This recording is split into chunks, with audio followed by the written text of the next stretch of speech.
I mean, I'm sure other partners will weigh in as well. Ford would like to thank Christian Horner for his partnership and commitment to the Red Bull Ford Powertrains program.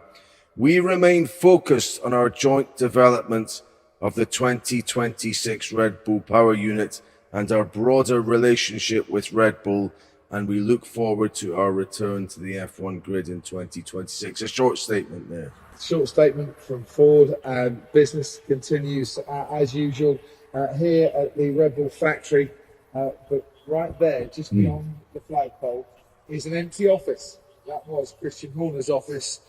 Now will be Lauren Mecky's office. The clear up on the desk, I think, is continuing.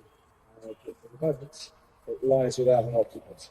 Do you think, Martin, it came down to the Verstappen camp saying it's either us or him?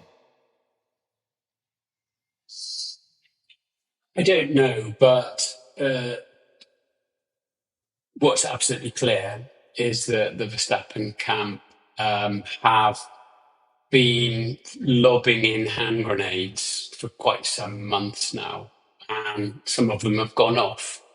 And it's been pretty relentless in that respect. And I think at times Max's dad, Jos, has made it absolutely clear that he thinks Christian shouldn't be leading the company and leading the team. So I would say yes, they played a key role in Christian's exit, but as I say, unless you're in the office with it behind closed doors, then you don't know for certain. But there are certain things I do know, and certain things I have seen and heard that makes me think they were pretty involved in this decision.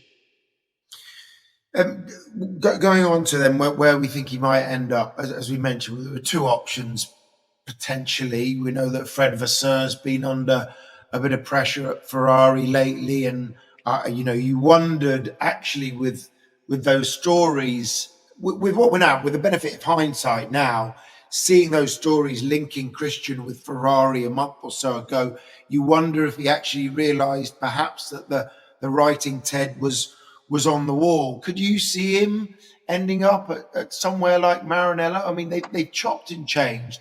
Fred is an extremely popular team, particularly with Charles Leclerc and Lewis Hamilton, because he shepherded them through early parts of their career. But we know that they are desperate. They've been such a long time without success. And Christian doesn't guarantee success, but he has seen success here at Red Bull. Would he be something in the long term that you think might turn the head of the board at Maranello and those in charge?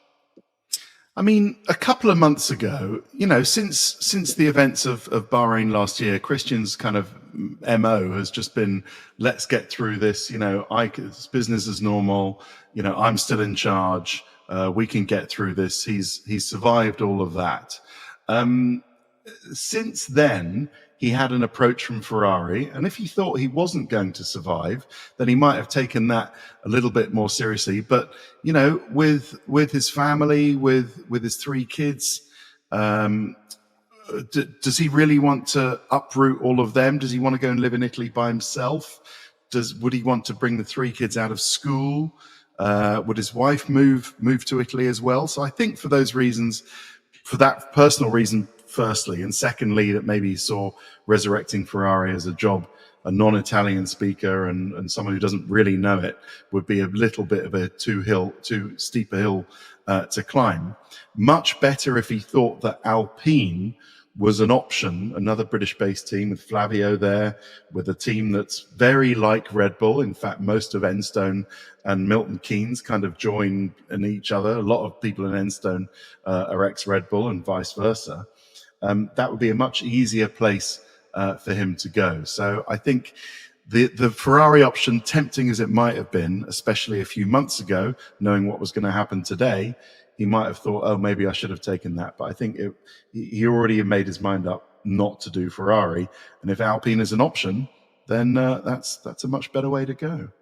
I agree, Ted. I think that Christian will be desperate to get a stake in a team. going forward and have some ownership rather than to be a hired hand, really. And you obviously won't be able to do that. It's amazing for the sport. F1 drivers react to return of Perez and Bottas for Cadillac in 2026. The current grid have reacted to the upcoming returns of Valtteri Bottas and Sergio Perez, with the pair set to partner at Cadillac in 2026 after a year out each.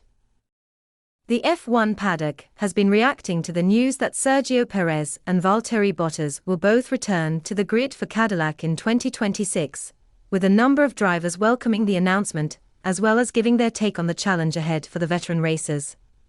Amid months of speculation over who the new team would choose as their lineup for what will be their inaugural season in Formula One, it was confirmed on Tuesday that the squad have opted for Perez and Bottas in a pairing that brings with it a wealth of experience.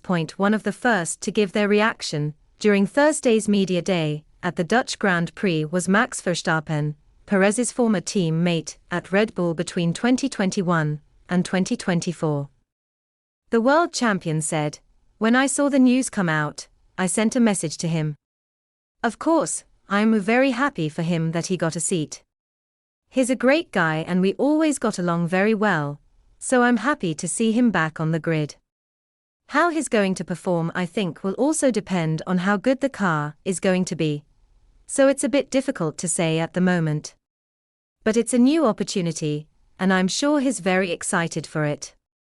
Perez was left without a seat in 2025 following a difficult campaign with Red Bull last year, resulting in both parties agreeing to part ways with immediate effect at the end of the 2024 season. Pushed on whether he expects the Mexican to get back to his best at Cadillac, Verstappen responded, "It's a fresh start now." From his side, one half of a season, or a season doesn't define what you can do. I think he's also quite easy in his approach to that. Some people maybe dwell on it a bit more, but for Checo it's a new start, he'll be excited, and new cars also. And he has shown a lot of great things even before he got to Red Bull, and during the Red Bull times. He just needs to go in there, enjoy it again, and have a good time. With Perez having raced for the likes of McLaren and Force India prior to his Red Bull stint, Verstappen believes that this experience could prove valuable for the new Cadillac outfit.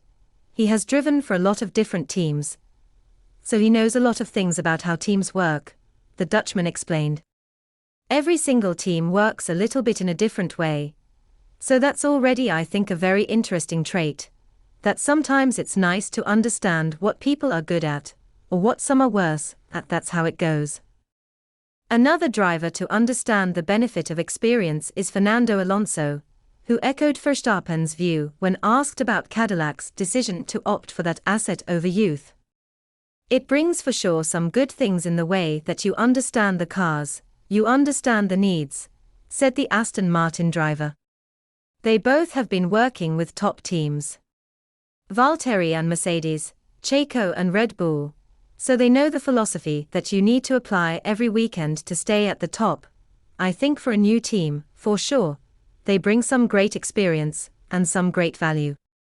I'm happy for them, happy to welcome them again on the grid and have fun next year. Pierre Gasly, meanwhile, hailed the return of two unique personalities to the sport, with the Alpine racer commenting, "I think it's amazing for the sport. They are two amazing characters, very successful F1 drivers and being very much part of it over the last 10 years, getting race wins, fighting for podiums, and they are two unique characters in their personalities. I think it's great to have them both back in the paddock, and I'm sure they'll add good spice to the racing." Alex Albon, meanwhile, reflected on how much of a challenge returning after a year on the sidelines can be, having experienced this himself when he found